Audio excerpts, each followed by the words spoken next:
Who I choose to marry and for what reasons I marry are entirely my own decisions, and nobody is allowed to judge me for that. For a man who believes that he does not find happiness in the women in his own locality and would rather choose to marry someone from a foreign nation like Cambodia, Philippines, or Mexico, then he should be allowed to do so if that is what truly makes him happy. Vice versa, if a woman believes that her only shot at happiness and survival happens to be through marriage to a man in a country like USA or UK, then she should be allowed to go for such. She should be allowed to pursue such a marriage, right? We believe that thus a woman who has no prospects in her home country, a woman who believes that she cannot find a way to survive in her home country, should be allowed to marry for whatever reason a man from a Western nation. And if such a marriage happens through mail order brides systems, then it's not necessarily the worst of things, at least not for the woman herself, right? So let's first understand who these men and women are. These men are simple men who are capable of sustaining a family in themselves. They have nothing wrong with them except that they want perhaps an Asian or a Latina wife. And is that so wrong? No, because that's what makes him happy, right? He believes that he cannot be okay with someone from his own locality and thus is looking for a bride elsewhere. Vice versa, these women are women in deplorable situations in their home country. A woman in Mexico is most likely to get raped before she reaches the age of 17 because local gang wars will come into their homes, beat up her brother and father, demand her virginity, and walk away. Right? And assuming that the brother and father try to protest, they get beaten up and killed as well. Women in these places have no security whatsoever. Also, these women in places like Cambodia, Philippines, and so on happen to live in extremely patriarchal societies where, let's understand this, she has zero to little career or educational prospects, even in cases like Mexico. Let's understand why. Because these women are deemed as individuals who are less competent than men. That patriarchal thought process prevents their families from investing in their future, and instead forces makes these families invest in the futures of their male children. As a result, these women continually over generations get no way of furthering themselves in life. There's no chance or no hope for them ever. What's even worse is that if assuming they marry within their own locality, chances are that their husbands are equally patriarchal and will always keep these women under their own iron fists, making them obey whatever they want and giving them again the same little independence that she would have gotten under her own father's regime.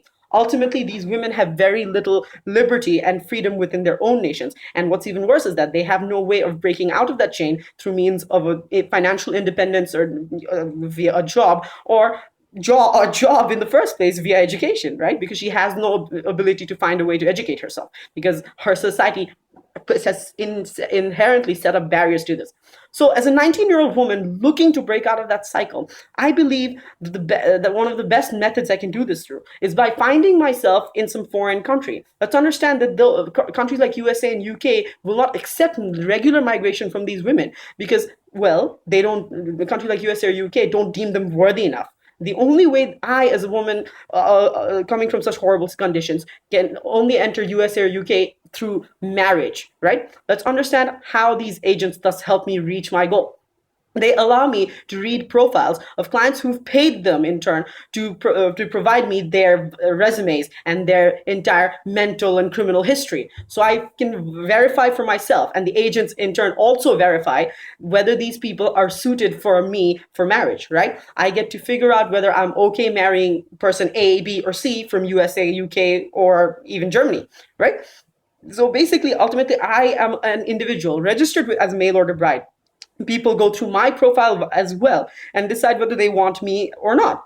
And they go through my history and my entire ideas as well. Sure, you don't necessarily physically meet that often, right? But still, it is as good as arranged marriages in many countries that have actually worked out very well, like in India, right? Sure, instances like Peter McAllister may exist every now and then, but I tell you what, such risks exist in regular marriages anyways, where you fall in love with a psycho and you don't realize that he is a psycho until he beats the shit out of you.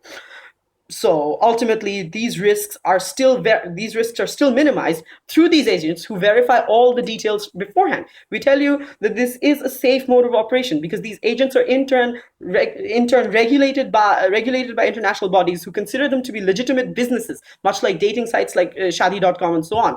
Natalia Fox being one of the examples where she got arrested and fined for giving up one of her female mail order brides up to an abusive husband, right? And in turn, that woman even got better settlement offers via the court.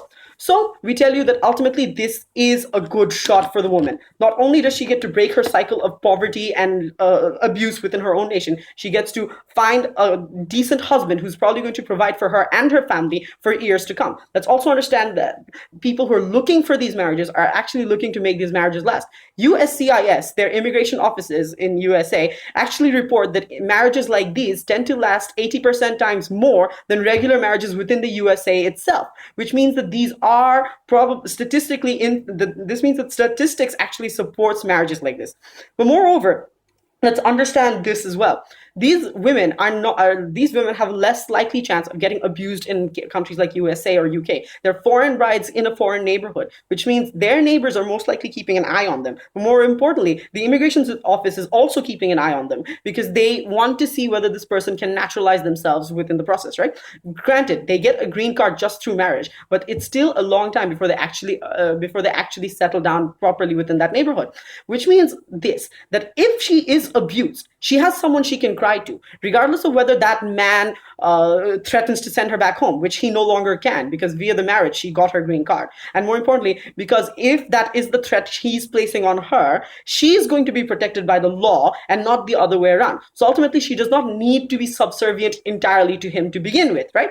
But here's also the best part. These women aren't looking for high-end jobs. They're looking for basic jobs that happen to pay more in USA than they did back in Cambodia or Mexico. And more importantly, they are reliant on their husbands who eventually provide for them. And if not their husbands, the states who have now accepted them as citizens to pay for them. Ultimately, in all ways, a woman benefits from registering as a mail order bride to countries like USA or UK. Right? In debating from the point of view of the woman herself, we believe it is an entirely legitimate and safe mode of operation whereby I make my run for my singular shot at survival to make sure that I have a better future. But what's even better is this. My children born in this country to a father who's half US or half UK will actually see a better life for themselves.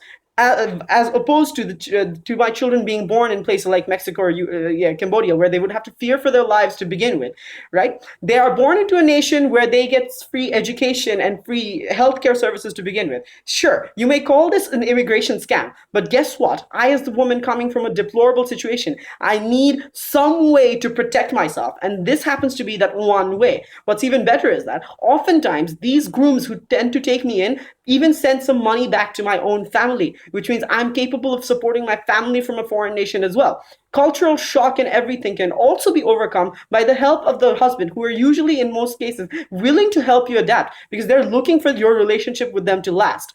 Ultimately, in many ways, this happens to only serve benefits. Opposition may come up and tell you that this seems like international prostitution and so on, but we tell you it's not. And what even if it does seem like the most demeaning thing in the world, this is my shot at survival, and I should be allowed to pursue what makes me happy. Thank you.